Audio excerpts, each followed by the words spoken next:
Nabila Ramdani is a journalist and Middle East commentator, joins us on the line now. Nabila, should we be surprised by the scenes that we're seeing in Egypt? Well, sadly, no. I think what happened in Egypt last night, at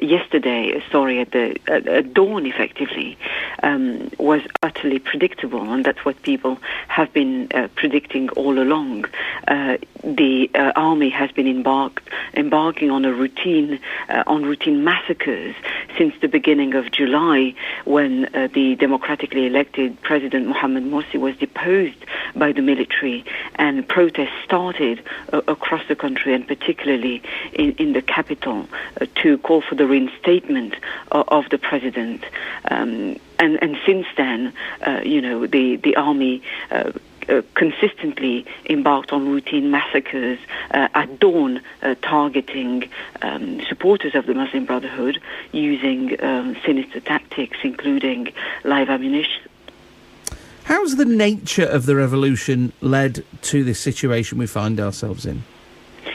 Well, I think, it's the situation we're in Egypt at the moment is one that is totally against the spirit of the Arab Spring. Remember that Egypt was a country which became the focal point of pro-democracy revolutions in the Arab world, with Tahrir Square in particular capturing the imagination of the entire world, and it is now sinking into a state of chaos, with clashes and a permanent standoff between two historical rivals, the Muslim Brotherhood and their supporters on the one hand, who feel that they have been let down by the democratic process, with their president being, deposed by a military coup, and determined to carry on demonstrating until their president is reinstated, and indeed bringing about an end to military rule. And on the other hand, the army, who is clearly reluctant to hand over power to a civilian government, and which is determined to clear those areas of protests, using sinister tactics, and with the imposition now of the state of emergency and indeed curfews. It will effectively give the police and the military greater powers to arrest people, and effectively also, it will also mean that fundamental rights, like the right to protest, will be taken away from demonstrators. Is Egypt a different case compared to the other countries who went through the Arab Spring?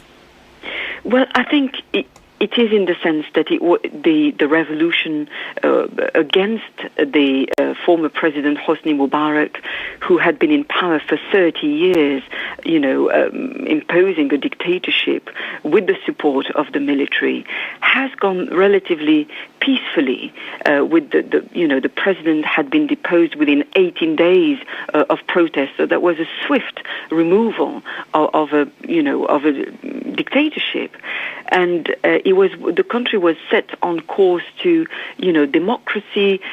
Free and fair elections took place, but of course, since then, the removal of President Morsi by a military coup, that has attracted global outcry, and indeed an awful lot of concern, not only from the Egyptians first and foremost, but also from the international community, as Egypt is the most populous country in the Arab world, but its position in the region is crucially vital for its neighbours and for the stability of the whole area. Is this likely to end soon, Nabila, or is it going to go on for some time?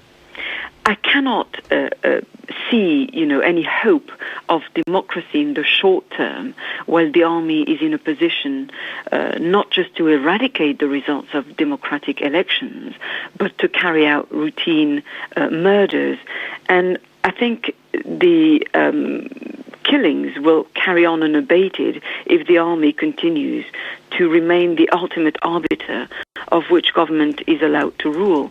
And the situation can only be sorted out if free and fair elections take place, but more crucially, if the country sticks to the results of those elections, if the country comes to term with the results of free and fair election, and a culture of democracy takes hold, which of course is a huge challenge for a country just emerging from 30 years of dictatorship with the army always looming in the background.